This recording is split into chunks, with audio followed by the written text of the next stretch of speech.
students, welcome back to my channel Mastering Education today. आज की video उन लोगों के लिए है जिनका MSO 002 का एग्जाम है, रिसर्च मेथोडोलॉजीज एंड मेथड्स। मैं आपको बता दूं, मास्टर्स जो कर रहे होंगे फर्स्ट ईयर में होंगे उनका ये लास्ट एग्जाम होगा इग्नू का फर्स्ट ईयर का।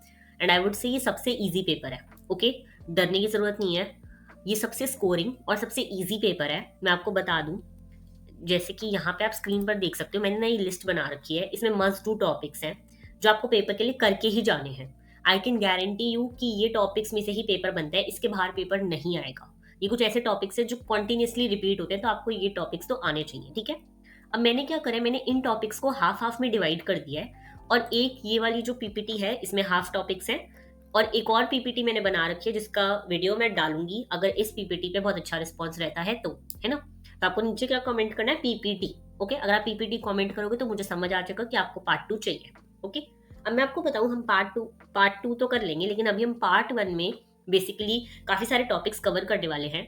और अगर आप मेरी ये वाली वीडियो, सिर्फ ये वाली वीडियो भी देखकर एग्जाम देने चले जाओगे तो that is more than enough.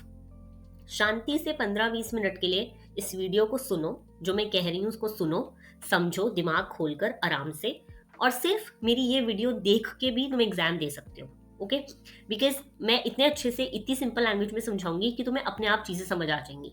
Okay, तुम्हें कुछ कीवर्ड्स वगैरह याद रखने हैं, वो मैं बताती रहूंगी बीच में, उनका ध्यान रखना। बाकी स्टार्ट करते हैं। ओके, देखो, सबसे पहले हम पढ़ रहे हैं इंट्रोडक्शन टू सोशल रिसर्च। देखो, पेपर रिवॉल्व करता है रिसर्च के अराउंड, है ना। Research methodologies and research. Research का मतलब होता है किसी भी चीज के बारे में खोज करना और जानना। ठीक है, रिसर्च मतलब कि एक ऐसा टॉपिक जिसको फिर से सर्च करके उसके बारे में और जानना। सोशल रिसर्च क्या होता है? सोशल रिसर्च तब आ जाता है जब हम सोसाइटी से रिलेटेड रिसर्च करते हैं, है ना। आसपास अपनी सोसाइटी में क्या हो रहा है उसके बारे में कुछ नई चीज जानना, चीजों को क्वेश्चन करना, ये होता है सोशल रिसर्च। लेकिन रिसर्च में ना हम एक सिस्टमैटिक स्टडी करते हैं, साइंस लगाते हैं, फैक्ट्स देखते हैं, है ना। तो यहीं पे हम वही कर रहे हैं। अब मैं अगर तुम्हें सिंपल लैंग्वेज में सोशल रिसर्च का मतलब समझाऊं ना, तो सोशल रिसर्च का मतलब होता है सोसाइटी से रिलेटेड चीजों का सिस्टमैटिक स्टडी। ओके, कोई भी चीज तुम सोसाइटी की पढ़ रहे हो सिस्टमैटिक वे से, तो वो हो गया सोशल रिसर्च। इसमें बेसिकली क्या क्या आ जाता है, एक तो सोशल फिनोमिना के बारे में पढ़ना, यानी कि कोई भी ऐसी चीज जो सोसाइटी में होती है, जैसे कि सोसाइटी में आसपास में कास्ट बहुत दिखता है, मैरिज दिखता है, एजुकेशन दिखता है, लॉ दिखता है, ये सारे सोशल फिनोमिना।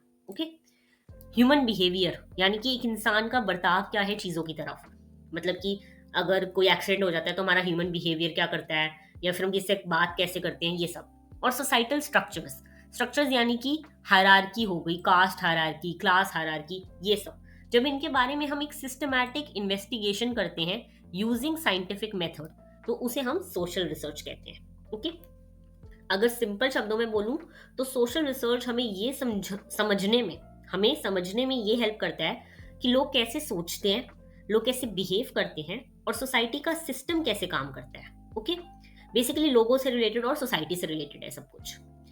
ये सिर्फ ये वाली जो रिसर्च है social research, scientific method use करते हैं हम लोग इसमें बेसिकली। ठीक है, यहाँ पे कोई ओपिनियन नहीं होता, बल्कि फैक्ट्स होते हैं, डेटा होता है, ऑब्जर्वेशन और थ्योरी के बेस पर हम लोग कंक्लूजन निकालते हैं। यानी कि जैसे कि मैंने बोल दिया, अरे सोसाइटी में तो कास्ट अभी भी एग्जिस्ट करती है, पर ये मेरा ओपिनियन हो गया। जब मैं इस चीज को प्रूव करूंगी फैक्ट्स के साथ, यानी कि लोगों की बातें सुनकर, मैं उनकी बातें नोट करूंगी, मैं देखूंगी, एक सर्वे करूंगी, ऑब्जर्व करूंगी चीजें, ये होगी साइंटिफिक स्टडी। जब मैंने फैक्ट्स दिए हैं, डेटा दिया है, ओके, तो ये होती है सोशल रिसर्च। अब हम बात करते हैं सोशल रिसर्च के ऑब्जेक्टिव्स की। ओके, सोशल रिसर्च के ऑब्जेक्टिव्स यानी कि इसका पर्पस क्या होता है, हम सोशल रिसर्च करते क्यों हैं। सबसे पहले हम इसको करते हैं डिस्क्राइब करने के लिए सोशल रियलिटी को, यानी कि सोसाइटी में क्या हो रहा है उस चीज को बताने के लिए हम सोशल रिसर्च करते हैं। ओके, दूसरा इसका ऑब्जेक्टिव होता है वेरिएबल्स के बीच रिलेशनशिप बताने के लिए, जैसे कि एजुकेशन और इनकम क्या क्या रिलेशन है, या फिर study time and phone usage का क्या रिलेशनशिप है, यानी कि जितना ज़्यादा फ़ोन यूज़ करोगे उतना आपका स्टडी टाइम कम होता रहेगा। तो दो चीज़ों में रिलेशनशिप को एक्सप्लोर करने के लिए हम सोशल रिसर्च करते हैं।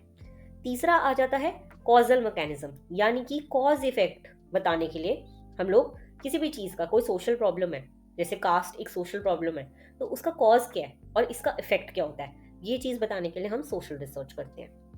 ओके, और लास्ट आ जाता है प्रिडिक्टिंग फ्यूचर ट्रेंड्स, यानी कि फ्यूचर में क्या हो सकता है, पॉपुलेशन कितनी ग्रो हो सकती है या अनएम्प्लॉयमेंट का क्या फ्यूचर है, ये सब बताने के लिए हम सोशल रिसर्च करते हैं। तुम्हें क्लियरली ऑब्जेक्टिव्स पता होने चाहिए, बिकॉज बहुत बार क्वेश्चन आता है कि what is social research and what are its objectives.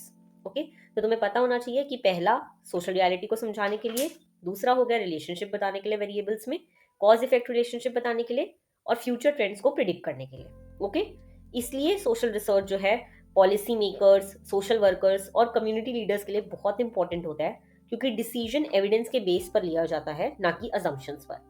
इसलिए सोशल रिसर्च हर जगह यूज होता है, पॉलिसी मेकिंग में, और जितने भी हम सोशल अगर कोई भी प्रॉब्लम को सॉल्व कर रहे हैं उसमें कम्युनिटी लीडर्स, यानी कि कोई एनजीओ चला रहे हैं या फिर कोई सोशल प्रॉब्लम का कम्युनिटी लीडर है, तो उसको हम हमेशा रिसर्च की जरूरत पड़ेगी ही। अब हम पढ़ने वाले हैं टाइप्स ऑफ सोशल रिसर्च।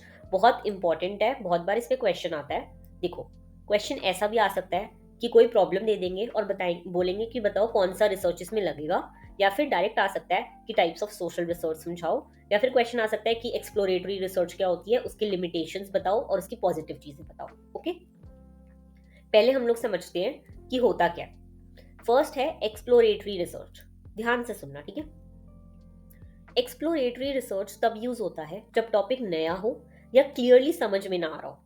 इसका मेन एम होता है बेसिक अंडरस्टैंडिंग डेवलप करना और फ्यूचर रिसर्च के लिए आइडियाज बनाना, एक्सप्लोर करना चीजों को। ओके, जब हमें किसी टॉपिक के बारे में कुछ भी नहीं पता, अब मैं एक सोशियोलॉजी वाले स्टूडेंट को बोल दूं कि जाके केमिस्ट्री पे रिसर्च करो, तो उसको उस चीज के लिए कुछ नहीं पता होगा, तो वो पहले एक्सप्लोरेटरी रिसर्च करेगा, समझेगा कि होती क्या है केमिस्ट्री।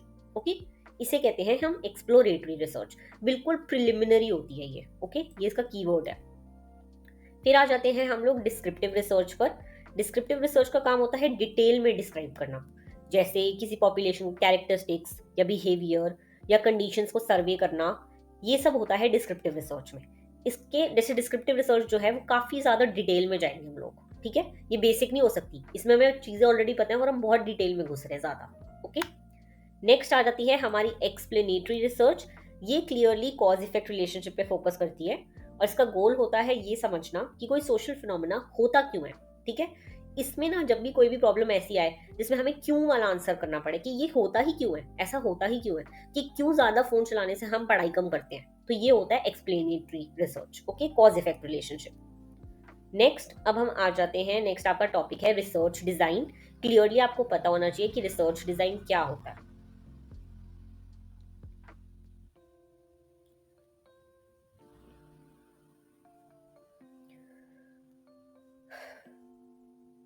अब हम आ जाते हैं आपके नेक्स्ट टॉपिक पे, that is research design. Okay, देखो, मैं तुम्हें क्लियरली जो भी यहाँ पे लिखा हुआ है ना वो पहले समझा देती हूँ, फिर तुम ध्यान से समझना चीजें। ओके, देखो, रिसर्च डिजाइन ना एक कंप्लीट ब्लूप्रिंट होता है जो पूरी रिसर्च को गाइड करता है। यानी कि तुम पहले ही एक रिसर्च डिजाइन, जब भी रिसर्च करनी होती है तो पहले हम एक रिसर्च डिजाइन बनाते हैं जिसमें हम हर चीज लिखते हैं कि हम लोग कैसे रिसर्च करेंगे, क्या हमारा टॉपिक रहेगा, किन लोगों पे हम रिसर्च करने वाले हैं, क्या मेरा आंसर निकलना चाहिए, अगर ऐसा आंसर निकला तो ये क्यों हो रहा है, तो तुम ना सारे स्टेप्स लिख लेते हो, तो वो होता है एक तरह रिसर्च डिजाइन। इसे हम, इसका जो भी मैं कहती हूँ एक कीवर्ड है वो है ब्लूप्रिंट, ठीक है, कि तुम एक रिसर्च का ब्लूप्रिंट बनाते हो कि तुम्हारी रिसर्च गाइड कैसे होगी। बेसिकली रिसर्च डिजाइन से ये डिसाइड होता है कि रिसर्च कैसे होगी, डाटा कैसे कलेक्ट होगा और एनालिसिस कैसे होगा। ओके, अगर रिसर्च डिजाइन अच्छा नहीं है तो रिसर्च का रिजल्ट भी रिलायबल नहीं होगा। अगर तुम गलत टेक्निक यूज करोगे, गलत टूल यूज करोगे या फिर गलत पॉपुलेशन पे करोगे, अब तुम जैसे कर रहे हो एजुकेशन और फोन का कॉज इफेक्ट वाला रिसर्च, ठीक है, और तुमने पॉपुलेशन ले ली बिल्कुल ओल्ड पीपल की, तो फिर उसमें तो कुछ बनेगा ही नहीं ना। तो ये होता है, रिसर्च डिजाइन अच्छा होएगा तभी तुम्हारा रिजल्ट भी अच्छा निकलेगा। ओके, रिसर्च डिजाइन इंपॉर्टेंट क्यों होता है? देखो, ये इसलिए इंपॉर्टेंट होता है क्योंकि ये फाइंडिंग्स को एक तो क्रेडिबल बनाता है, यानी कि जो तुमने करी फाइंडिंग्स, जो तुमने फैक्ट्स निकाले वो सही है। दूसरा, रिसर्चर्स को स्टडी रिपीट करने का एक डेटा देता है, यानी कि अगर तुम्हारा कोई स्टेप गलत भी हो जाएगा तो तुम्हें पता होगा कि मैंने इस स्टेप पे गलती करी है तो मेरे को ये रिपीट करना है। ओके, इससे टाइम, मनी और रिसोर्सेज का हम लोग सही यूज कर पाते हैं। ओके, ये सब तुम्हें पता होना चाहिए, बहुत बार पेपर में आता है, ठीक है। और ये रेप्लिकेशन में भी यूज़ होता है। यानी कि अगर हमारी ही स्टेप्स यूज़ करके, हमारा टूल यूज़ करके जो हमने करा अपनी रिसर्च में, वो किसी और को यूज़ करके कोई और रिसर्च करनी है, तो उसके पास एक ब्लूप्रिंट होता है कि अच्छा मैं भी ऐसे करूँगा तो मेरा आंसर ये निकलेगा। ओके? इससे हम लोग टाइम, बजट ये सब सेव करते हैं। अब हम पढ़ेंगे टाइप्स ऑफ रिसर्च डिज़ाइन। देखो पहले हमने टाइप्स ऑफ रिसर्च पढ़ी है, अब हम पढ़ेंगे टाइप्स ऑफ रिसर्च डिज़ाइन। कैसे-कैसे रिसर्च डिज़ाइन बन सकते हैं। सबसे पहला आता है क्रॉस सेक्शनल डिज़ाइन। इसमें ना डेटा एक ही टाइम पर कलेक्ट किया जाता है। यानी कि क्रॉस सेक्शनल मतलब जैसे कि अगर मैं कोई डेटा निकाल रही हूँ एजुकेशन और इन फ़ोन यूसेज का, तो मैं एक ही टाइम पे डेटा कलेक्ट करूँगी। यानी कि ये नहीं कि आज डेटा कलेक्ट करा फिर 6 महीने बाद, नहीं। अगर मेरे 50 पार्टिसिपेंट है तो मैं उन सबका डेटा आज के दिन ही ले रही हूँ। ओके? इससे क्या होता है, चेंज और डेवलपमेंट हम लोग ऑब्जर्व कर सकते हैं। जैसे मैंने आज 50 पार्टिसिपेंट्स का करा, फिर मैंने जब वो 10th में थे तब करा, फिर मैंने 12th में था तब करा। जैसे 2 साल का अलग-अलग हमारे पास आ जाएगा, है ना? लेकिन करना सबका एक साथ है एक टाइम पे। 50 लोगों का एक ही टाइम पे एक साथ, फिर अगली बार 50 लोगों का एक टाइम पे एक साथ। ओके? नेक्स्ट होता है लॉन्गिट्यूडनल डिजाइन। इस डिजाइन में सेम लोगों को लॉन्ग पीरियड तक स्टडी किया जाता है। यानी कि मैं 50 पार्टिसिपेंट्स को एक साल के लिए पूरा स्टडी कर रही हूँ। ठीक है? तो सेम मेरे सब्जेक्ट्स रहेंगे, लेकिन काफी लॉन्ग टाइम तक हम लोग उन पे रिसर्च करेंगे। नेक्स्ट होता है एक्सपेरिमेंटल डिजाइन। एक्सपेरिमेंटल डिजाइन में वेरिएबल्स को कंट्रोल करके हम मैनिपुलेट कर सकते हैं ताकि हमारा कॉज इफेक्ट प्रूव हो सके। ये बेसिकली साइंटिफिक स्टडी में होता है जहाँ पे हम चीजें कंट्रोल कर सकते हैं, टेम्परेचर, एनवायरनमेंट, ये सब चीजें हम कंट्रोल करना चाहें तो इसलिए ये एक्सपेरिमेंटल है, जैसे कि लेबोरेटरी वगैरह में होता है। ओके? नेक्स्ट है case study design. Case study design में एक केस या कुछ लिमिटेड केसेस को हम लोग डिटेल में स्टडी करते हैं ताकि एक डीप अंडरस्टैंडिंग मिले। इसमें ज्यादा पार्टिसिपेंट नहीं होते, कुछ केसेस होते हैं जिनके लिए हम काफी टाइम अपना इन्वेस्ट करते हैं और इन डेप्थ एग्जामिनेशन करते हैं। ओके? अब हम समझते हैं हाइपोथेसिस क्या होता है।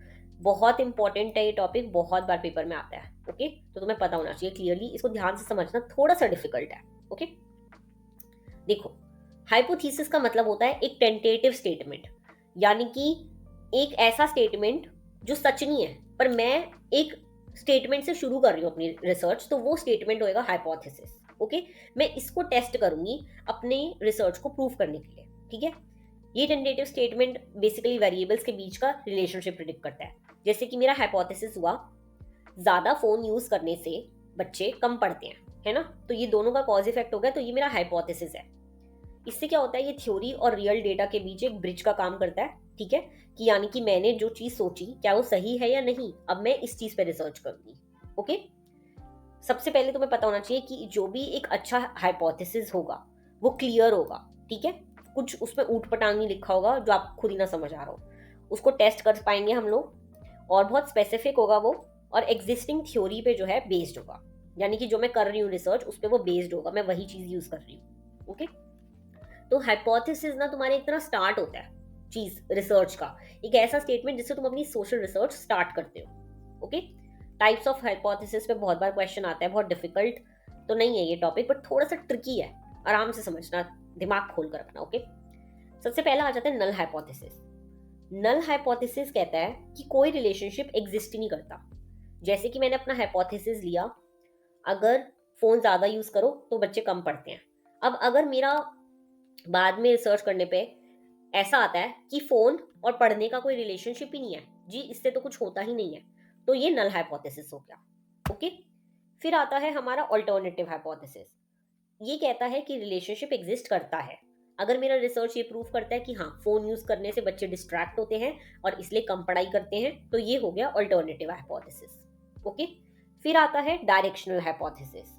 डायरेक्शनल हाइपोथेसिस रिलेशनशिप की डायरेक्शन भी बताता है। जैसे कि ज्यादा फोन यूज करने से बच्चे कम पढ़ते हैं, जिससे उनके दिमाग पे गलत असर होता है। ओके? तो ये भी बताते हैं कि जो चीज का असर हो रहा है वो अच्छा हो रहा है या बुरा हो रहा है। ओके? प्लीज ये तीनों हाइपोथेसिस में डिफरेंस समझ आ गया हो, क्योंकि ये इंपॉर्टेंट है टॉपिक। ठीक है? हाइपोथेसिस बेसिकली क्या करता है, रिसर्च को डायरेक्शन देता है, फोकस देता है और एक ऑब्जेक्टिव देता है, यानी कि हमें करना क्या है, हमें ये क्लियर होता है। ओके? अब हम समझेंगे सैम्पलिंग। यहाँ पे हम बेसिकली पढ़ने वाले हैं कि सैम्पलिंग का मतलब क्या होता है और इससे रिलेटेड कुछ टर्म्स। आपको क्वेश्चन भी ऐसे ही आएगा कि सैम्पलिंग और फिर सैम्पलिंग फ्रेम समझाओ, या फिर सैम्पलिंग से रिलेटेड टर्म समझाओ, सैम्पलिंग क्या होता है, सैम्पलिंग में क्या क्या चीज़ें यूज होती है, ये सब आएंगे आपको क्वेश्चन। ठीक है? तो हम बेसिक से स्टार्ट करते हैं। यहाँ पे आपको सैम्पलिंग की डेफिनेशन दे रखी है। देखो, सैम्पलिंग का मतलब होता है पॉपुलेशन के एक छोटे ग्रुप को सिलेक्ट करना। अगर मैं रिसर्च कर रही हूँ कि एजुकेशन पे असर पड़ता है फ़ोन यूसेज से, तो मेरा पॉपुलेशन क्या होगा? बच्चे जो स्कूल में पढ़ रहे हैं और जो फ़ोन यूज़ करते हैं, है ना? तो ये होता है सैम्पलिंग, कि हम उसमें से, उस पूरी पॉपुलेशन में से, उन सारे बच्चों में से एक सैंपल उठाएंगे। ओके। और इसमें जो पॉपुलेशन होती है ना, पॉपुलेशन का मतलब होता है वो पूरा ग्रुप जिसके बारे में मुझे कंक्लूजन चाहिए।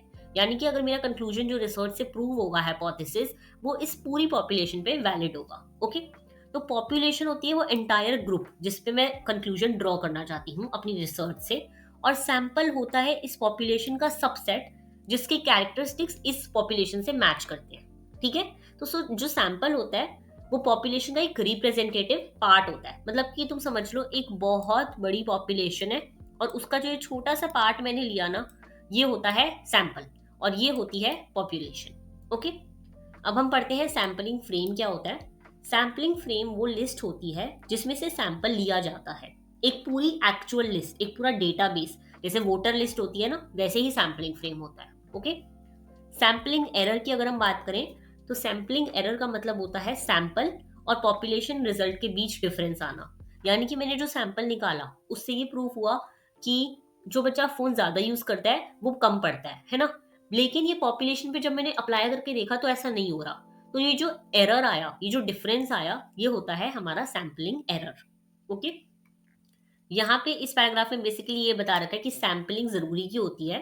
देखो, सैंपलिंग इसलिए जरूरी होती है क्योंकि पूरी पॉपुलेशन को स्टडी करना प्रैक्टिकली पॉसिबल नहीं है।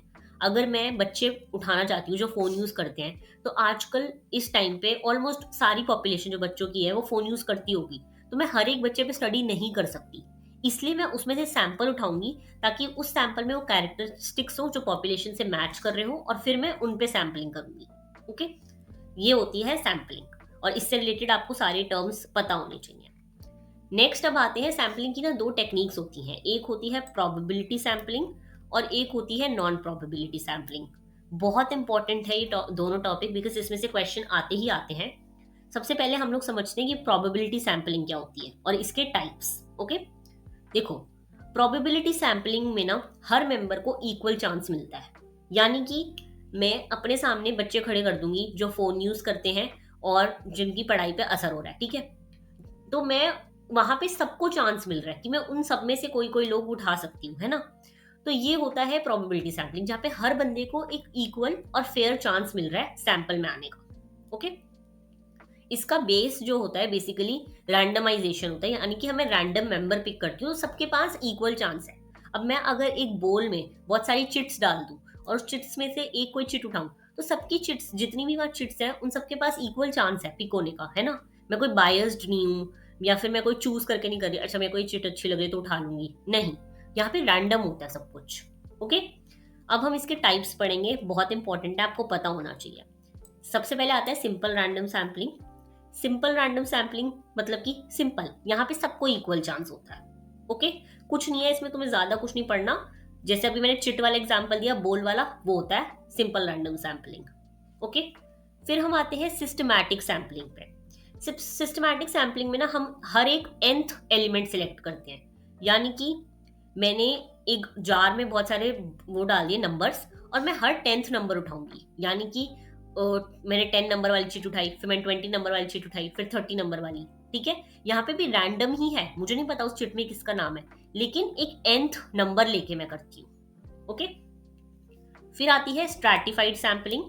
स्ट्रैटिफाइड सैम्पलिंग में पॉपुलेशन को ग्रुप्स में डिवाइड करके सैंपल लिया जाता है। यानी कि मैं ग्रुप डिवाइड कर दूंगी। अगर मैं बच्चों पे रिसर्च कर रही हूँ तो मैं ग्रुप बना दूंगी कि एक हो गए 9 to 12 ईयर्स वाले बच्चे, एक 13 to 17 ईयर्स वाले, एक 18 to 22 वाले, और उन सब में से मैं रैंडम रैंडम लोग उठा लूंगी। ओके। फिर आती है क्लस्टर सैम्पलिंग। क्लस्टर सैम्पलिंग में पूरे ग्रुप्स रैंडमली सिलेक्ट होते हैं। यानी कि जो मैंने ग्रुप्स भी बनाए, अभी पहले तो मैंने सोच समझ के ग्रुप बनाया ना एज वाइज, यहाँ पे ग्रुप्स भी रैंडम सिलेक्ट होते हैं और उसमें से सैंपल भी रैंडम सिलेक्ट होता है। ओके। अब इसके एडवांटेजेस क्या होते हैं, देखो, सब अभी मैंने खुद ही बताया था कि मैं बायस नहीं होंगी। ठीक है। यहाँ पे हम जनरलाइज कर सकते हैं चीजें बिकॉज हम रैंडमली पिक कर रहे हैं। यहाँ पे कोई सैम्पलिंग एरर होने के चांसेस कम है। ओके। और यहाँ पे रिप्रेजेंटेटिव सैंपल होते हैं मोस्टली, यूजुअली, और इसमें एक्यूरेसी भी ज्यादा होती है। लिमिटेशन क्या है, इसमें सैम्पलिंग फ्रेम होना चाहिए हमारे पास पूरा, मतलब कि हमारे पास पूरी लिस्ट होनी चाहिए। टाइम कंज्यूमिंग होती है, ये एक्सपेंसिव भी हो सकती है, बिकॉज आपके पास लिस्ट वगैरह आप निकाल रहे हो तो उसमें पैसा तो लगेगा और फिर टाइम भी लगेगा। कहीं ना कहीं थोड़ी बहुत इम्प्रैक्टिकल भी हो सकती है, क्योंकि जरूरी नहीं है जो मैंने रैंडम लोग उठाए वो पॉपुलेशन को पक्का रिप्रेजेंट करें ही करें। ओके। और इसमें लार्जर सैंपल साइज भी लेना पड़ता है ताकि हमारा जो आंसर है, हमारे जो रिसर्च का टॉपिक है वो प्रूव हो, प्रिसाइज हो। ओके। नेक्स्ट हम आ जाते हैं नॉन प्रोबेबिलिटी सैम्पलिंग पे। प्रोबेबिलिटी सैम्पलिंग का उल्टा हो गया ये। ओके। यहाँ पे हर मेंबर को इक्वल चांस नहीं मिलता। प्रोबेबिलिटी में मिल रहा था, नॉन प्रोबेबिलिटी में हर बंदा जो पॉपुलेशन में है उसके पास इक्वल चांस पिक होने का नहीं है। ओके। सिंपल, तुम्हें यही पता होना चाहिए। ये नॉन रैंडम होती है, जो पहले वाली जो थी वो रैंडम थी। ओके। यहाँ पे पहला टाइप आ जाता है कन्वीनियंस सैम्पलिंग। कन्वीनियंस सैम्पलिंग में जो इजीली अवेलेबल होता है ना, हम उसको सिलेक्ट कर लेते हैं। जैसे कि अगर मुझे बच्चों पे रिसर्च करना था तो मैंने क्या करा, अच्छा मेरे आसपास ये बच्चे रहते हैं, मेरे घर के पास है, मुझे ज्यादा दूर नहीं जाना पड़ेगा, तो मैंने इनको उठा लिया। तो ये हो गई कन्वीनियंस, मैंने अपना कन्वीनियंस देखा। ओके। फिर होती है पर्पजेस सैम्पलिंग। इसमें रिसर्चर अपनी जजमेंट यूज करता है, यानी कि मेरी रिसर्च जिस चीज से हेल्प होगी, मेरी रिसर्च जिससे बेटर होगी, मैं उसको उठाऊंगी। ओके। नेक्स्ट आ जाते हैं स्नोबॉल सैम्पलिंग। यहाँ पे पार्टिसिपेंट्स दूसरे पार्टिसिपेंट्स को सजेस्ट करते हैं। जैसे कि आप एक एग्जाम्पल समझो, मुझे ड्रग एडिक्ट पे करनी है, ठीक है, कोई रिसर्च। तो मैं एक ड्रग एडिक्ट तो ढूंढ लूंगी, बट और कहाँ से ढूंढूंगी, कोई बताएगा थोड़ी कि मैं ड्रग्स करता हूँ। तो मैं उस ड्रग एडिक्ट को बोलूंगी कि अब मुझे नेक्स्ट वाला तू बता कि कौन तेरा नोन में है जो ड्रग्स करता हो। तो ये होती है स्नोबॉल, एक से दूसरे का पता करना, दूसरे से तीसरे का। ओके। जो जितने भी हमने ये मेथड्स पढ़े, ये मेथड्स एक्सप्लोरेटरी बेसिकली और क्वालिटेटिव रिसर्च के लिए यूजफुल होते हैं। एक्सप्लोरेटरी मैंने आपको बता दिया था, क्वालिटेटिव मैं आपको नेक्स्ट वीडियो में बताऊंगी। ओके। यहाँ पे एक ही प्रॉब्लम होती है, जनरलाइजेशन पॉसिबल नहीं होता, तो इसके भी लिमिटेशंस काफी हो सकते हैं। ओके। नेक्स्ट हम आ जाते हैं सर्वे मेथड पे। फेवरेट क्वेश्चन है ये भी, एग्जामिनर का पता होना चाहिए आपको। ओके। अब देखो यहाँ पे सर्वे की ना तुम्हें डेफिनेशन दे रखी है, मैं सिंपल लैंग्वेज में समझा देती हूँ। बहुत ईजी है सर्वे, हम सबको पता है, हम सबने बहुत बार पढ़ा है सर्वे, हम बहुत यूजुअली वर्ड यूज करते हैं। सर्वे मेथड एक पॉपुलर मेथड है जिसमें स्टैंडर्डाइज क्वेश्चन यूज होते हैं, है ना। तुम्हारे पास एक क्वेश्चन की लिस्ट होती है, तुम वो क्वेश्चन पूछते हो और फिर आंसर टिक करते रहते हो, वो होता है सर्वे। सर्वे हमारे पास बहुत तरह से हो सकता है, फेस टू फेस कर सकते हैं हम लोग, फोन के थ्रू कर सकते हैं, हमारे पास गूगल फॉर्म जो आता है वो भी सर्वे ही होता है, तो ऑनलाइन भी कर सकते हैं और ईमेल के थ्रू भी कर सकते हैं। ओके। ये सारे यहाँ पे दे रखे हैं कि कैसे कैसे तुम लोग सर्वे कंडक्ट कर सकते हो। ओके। अब देखो, सर्वे के भी कुछ टाइप्स होते हैं। सबसे पहले आ जाता है क्रॉस सेक्शनल सर्वे। क्रॉस सेक्शनल सर्वे एक टाइम पे डेटा कलेक्ट करता है, जैसे हमने क्रॉस सेक्शनल डिजाइन देखा था, एक पर्टिकुलर टाइम पे। ओके। फिर लॉन्गिट्यूडनल होता है, जो हम बहुत टाइम तक कलेक्ट करते हैं डेटा। फिर आता है पैनल सर्वे। इसमें सेम ग्रुप को हम बार बार स्टडी करते हैं, यानी कि एक ही ग्रुप के बारे में मैं सर्वे कर रही हूँ और उसको मैं अभी कर रही हूँ, फिर एक हफ्ते बाद कर रही हूँ, फिर मैं उसको 6 महीने बाद कर रही हूँ, तो ये होता है पैनल सर्वे। ठीक है। अगर हम देखें सर्वे के मेरिट्स क्या होते हैं, सर्वे देखो फास्ट है, इकोनॉमिक है, इजीली हम इसको कर सकते हैं, कॉस्ट इफेक्टिव होता है, और हम लोग इसमें ना हमें फेस टू फेस मतलब करने की जरूरत भी नहीं है, हम ऑनलाइन भी कर सकते हैं। तो ये होते हैं इसके मेरिट्स। ठीक है। डीमेरिट्स क्या होते हैं, इसमें डेप्थ नहीं मिलता हमें चीजों का, क्योंकि ओपन एंडेड नहीं होते, क्लोज एंडेड होते हैं। क्लोज एंडेड मतलब कि एक पर्टिकुलर क्वेश्चन है, उसका यस नो में जवाब है, जो भी ऑप्शंस है उसमें जवाब देना होता है। ओके। यहाँ पे बायस्डनेस आ सकती है, हो सकता है कि बंदा खुद ही कुछ और क्वेश्चन टिक कर दे। क्वेश्चन की वर्डिंग, हो सकता है सामने वाले को क्वेश्चन समझना है और तुम्हारा क्वेश्चन गलत इंटरप्रेट हो जाए। रिस्पॉन्स लो मिलता है, हमें भी ऑनलाइन जो सर्वे मिलते हैं हम कभी कभी नहीं आंसर करते, तो रिस्पॉन्स लो हो सकता है। ओके। ये इसके डीमेरिट्स हैं, प्लीज ये सब याद रखना, पेपर में बहुत बार आता है सर्वे में क्वेश्चन। नेक्स्ट आ जाता है इंटरव्यू मेथड। ये भी बहुत ईजी है, बहुत बेसिक है, तुम सबने पढ़ी है चीजें। देखो, इंटरव्यू अगर मैं सिंपल लैंग्वेज में समझाऊँ ना, ये इतनी बड़ी यहाँ पे डेफिनेशन दे रखी है, तुम्हें इतना कुछ पढ़ने की जरूरत नहीं है, सिंपल मेरी आवाज सुनना और समझना। इंटरव्यू मेथड में रिसर्चर और रिस्पोंडेंट के बीच में एक डायरेक्ट इंटरेक्शन होता है। तुम्हें पता ही है, जॉब इंटरव्यू होते हैं और स्कूल में इंटरव्यूज होते थे, तो इसमें हम फेस टू फेस इंटरेक्शन करते हैं, जो चीज़ हमें पूछनी होती है वो हम पूछते हैं और उसका हमें जवाब मिल जाता है ना। इससे हमें एक डीप अंडरस्टैंडिंग मिलती है, हमें सामने वाले को समझने का मौका मिलता है, क्योंकि हम उसकी बॉडी लैंग्वेज भी पढ़ पा रहे हैं, वो हमारे सामने अवेलेबल है, तो है ना। तो इससे हम रैपो बिल्ड कर सकते हैं, यानी कि कंफर्ट बिल्ड होता है, इससे हम मिसअंडरस्टैंडिंग्स क्लियर कर सकते हैं, और इससे हमें बहुत अच्छा डेटा कलेक्ट होता है। ओके। क्योंकि यहाँ पे क्या है, हम क्वेश्चन पूछ रहे हैं, आंसर ले रहे हैं, फिर अगर हमें उसका क्वेश्चन का आंसर जो है वो नहीं समझ आ रहा, तो हम उसके ऊपर एक और क्वेश्चन पूछ सकते हैं। तो ये होता है इंटरव्यू मेथड। अब इंटरव्यू मेथड भी बहुत टाइप के होते हैं। सबसे पहले आ जाता है स्ट्रक्चर्ड इंटरव्यू। इसमें फिक्स्ड क्वेश्चंस होते हैं, यानी कि पूरी लिस्ट होती है मेरे पास कि मेरे को ये क्वेश्चन पूछने हैं और एक ही ऑर्डर में पूछने हैं। ओके, तो ये होता है स्ट्रक्चर्ड इंटरव्यू। फिर आता है सेमी स्ट्रक्चर्ड। इसमें इंटरव्यू फ्लेक्सिबल होता है, मेरे पास क्वेश्चन की लिस्ट तो होती है, लेकिन मैं अपने आप क्वेश्चन चेंज कर सकती हूँ या फिर ऐड कर सकती हूँ। ओके, फिर आते हैं अनस्ट्रक्चर्ड इंटरव्यू। इसमें हम कॉन्वर्सेशन करते हैं, रादर देन मेरे पास कोई लिस्ट नहीं होती, मैं सिंपल एक जो है डिस्कशन करती हूँ सामने वाले के साथ। ओके, इसके एडवांटेजेस बहुत सारे होते हैं। एक तो डेटा रिच होता है ये, इसमें डेटा हमें बहुत डेप्थ में मिलता है, हम टॉपिक्स को बहुत इजीली एक्सप्लोर कर सकते हैं, हम बॉडी लैंग्वेज पढ़ सकते हैं। और जो इंसान पढ़ा लिखा नहीं है, जिससे सर्वे के क्वेश्चन ही पढ़े जाएंगे, उसका हम इंटरव्यू ले सकते हैं अब उसकी लैंग्वेज में। लिमिटेशंस, थोड़ा टाइम कंज्यूमिंग हो सकता है, ये एक्सपेंसिव हो सकता है, इंटरव्यूअर बायस हो सकता है। बहुत बार ऐसे होता है तुम जॉब इंटरव्यू के लिए जाओ और ऑलरेडी एचआर जानता है बंदे को, तो वो कहेगा कि चलो यार तेरे को तो मैं बिना इंटरव्यू के कर देता हूँ, तो ये बायस्ड है, हो गया, ठीक है। ये सब होते हैं इसके लिमिटेशंस।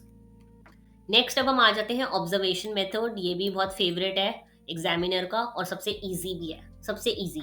अगर इस पे क्वेश्चन है तो ये तो करके ही आना। ओके, देखो ऑब्जर्वेशन मेथड क्या होता है, बहुत इजी है। यहाँ पे इतनी सारी डेफिनेशन दे रखी है, इसको पढ़ने की जरूरत नहीं है। ऑब्जर्वेशन मेथड में रिसर्चर डायरेक्टली बिहेवियर ऑब्जर्व करता है, यानी कि मैं जिस पे रिसर्च कर रही हूँ ना, मैं देखूंगी उसको कि वो अपनी नॉर्मल लाइफ में कैसे जी रहा है, क्या कर रहा है, और मैं वो नोट करती रहूंगी कहीं पर। ठीक है, ये हो गया ऑब्जर्वेशन मेथड, ऑब्जर्व करके रिसर्च करना, देख कर। ओके, इसके भी टाइप्स होते हैं। सबसे पहले आ जाता है पार्टिसिपेंट ऑब्जर्वेशन। पार्टिसिपेंट ऑब्जर्वेशन में रिसर्चर जो है वो ग्रुप का पार्ट बन जाता है। नॉन पार्टिसिपेंट में वो बाहर रह के चीजें नोट करता है और इन्वॉल्व नहीं होता एक्टिविटीज में। ओके, जैसे मैं किसी कास्ट ग्रुप पे कर रही हूँ, तो अगर मैं उनके साथ रहना शुरू कर दूं, वहां पे दोस्त बना लूं, उनके साथ खाऊं पीऊं, सब कुछ उनकी चीजें फॉलो करूं, तो वो पार्टिसिपेंट हो गया। लेकिन मैं अगर दूर रहूं, एक घर में आइसोलेटेड रह के करूं, तो वो नॉन पार्टिसिपेंट हो गया, लेकिन देखूंगी मैं उन्हें फिर भी। ओके, फिर आता है स्ट्रक्चर्ड ऑब्जर्वेशन। यहाँ पे सब कुछ प्लान करके होता है कि अच्छा मेरे को इतने बजे उठना है, इतने बजे देखना है, इतने टाइम तक देखना है उन लोगों को, और फिर नोट करनी है चीजें। ओके, फिर एक आता है अनस्ट्रक्चर्ड। यहाँ पे ओपन होता है, यहाँ पे जो जैसा करना है वैसा करो। ओके, इसके स्ट्रेंथ क्या होते हैं, हम एक्चुअल बिहेवियर कैप्चर कर सकते हैं, लोगों को देखकर ज्यादा चीजें पता लगती हैं। जो लोग को पता ही नहीं है कि उनको ऑब्जर्व करा जा रहा है, तो हम डेप्थ में अंडरस्टैंडिंग कर सकते हैं। ठीक है, पर यहाँ पे लिमिटेशंस ज्यादा होती हैं, बिकॉज बायस्ड हो सकता है, मेरा अटेंशन सिलेक्टिव हो सकता है, मैं किसी एक चीज पे ज्यादा ध्यान दे रही हूँ, टाइम इंटेंसिव होता है, एक्सपेंसिव भी होता है ये, और कभी कभी इसमें रिलायबिलिटी स्टैब्लिश करना डिफिकल्ट होता है। Okay, participant observation. Participant observation अभी हमने ऑब्जर्वेशन के पार्ट में पढ़ा कि क्या होता है। पार्टिसिपेंट ऑब्जर्वेशन की डेफिनेशन बहुत लंबी दे रखी है, इतना लंबा पढ़ने की जरूरत नहीं है। पार्टिसिपेंट ऑब्जर्वेशन में रिसर्चर कम्युनिटी के अंदर रहकर स्टडी करता है। मैंने बताया जैसे मैं कास्ट ग्रुप समझ रही हूँ, तो मैं उनके साथ रह रही हूँ, उनके व्यू पॉइंट समझ रही हूँ, उनको पता, कभी कभार उन्हें पता होता है कि मैं ऑब्जर्वेशन कर रही हूँ, और कभी कभार नहीं पता होता, ये मेरे ऊपर होगा। ओके, देखो इसमें क्या होता है, एक्सेस लेने में थोड़ी सी प्रॉब्लम आती है, हमें गेन करना पड़ता है एक्सेस, कि हम उस कम्युनिटी में रह पाएंगे या वो लोग मेरे साथ रह पाएंगे या नहीं। रैपो बिल्ड करनी पड़ती है, लोगों का ट्रस्ट गेन करना पड़ता है। इसमें डेटा कलेक्ट होता है ऑब्जर्व करके, पार्टिसिपेट करके, और रिकॉर्डिंग फील्ड नोट्स, यानी कि या तो मैं कुछ चीजें रिकॉर्ड कर रही हूँ या फिर लिख रही हूँ, तो वो सब। इसमें हम एनालिसिस बहुत अच्छे से कर सकते हैं, थीम्स का, पैटर्न्स का, इस सब चीजों का। ठीक है, लेकिन इसका जो फील्ड वर्क है वो काफी लॉन्ग रहता है, ट्रस्ट बिल्ड करते हैं और डिटेल्ड फील्ड वर्क के नोट्स बनते हैं। इस मेथड से ना हमें एडवांटेजेस इसके ये हैं, इस मेथड से हमें डीप अंडरस्टैंडिंग मिलती है, लेकिन इसकी एक ही प्रॉब्लम है कि इसमें एथिकल इश्यूज हो सकते हैं, जैसे कि कंसेंट। मैं ऑब्जर्व तो कर लूँ जाके चीजें, बट अगर मुझे सामने वाला मना कर देगा कि नहीं मैं कंफर्टेबल नहीं हूँ, तो एथिकल इश्यूज आ सकते हैं, है ना। और ये टाइम कंज्यूमिंग बहुत ज्यादा होता है, और ये एक्सपेंसिव भी होता है, क्योंकि मुझे कहीं और जाके रहना पड़ रहा है। ठीक है, तो ये था आप लोगों का MSO 002 का पार्ट 1 इंपॉर्टेंट टॉपिक्स का। जितने भी इंपॉर्टेंट टॉपिक की लिस्ट थी ना, मैंने उसमें से बहुत चीज़ें कवर कर दी हैं। देखो ऑब्जर्वेशन मेथड हो गया, सर्वे हो गया, हाइपोथेसिस हो गया, प्रोबेबिलिटी नॉन प्रोबेबिलिटी हो गया, पार्टिसिपेशन ऑब्जर्वेशन हो गया, है ना, इंटरव्यू मेथड हो गया, सैम्पलिंग हो गया, रिसर्च डिज़ाइन हो गया। तो हमने काफ़ी सारे जो टॉपिक्स हैं वो कवर कर लिए हैं। नेक्स्ट वीडियो अगर आप लोगों को चाहिए हो तो नीचे कमेंट करना PPT, और मैं नेक्स्ट वीडियो अपलोड कर दूंगी, जिसमें हम बचे हुए टॉपिक जो है इंपॉर्टेंट टॉपिक कवर करेंगे। अगर आप इतना कर जाओगे तो आप पेपर के लिए रेडी हो। All the very best for your exam. अगर आपको ये वाली PPT चाहिए हो तो नीचे कमेंट कर देना PDF। Thank you.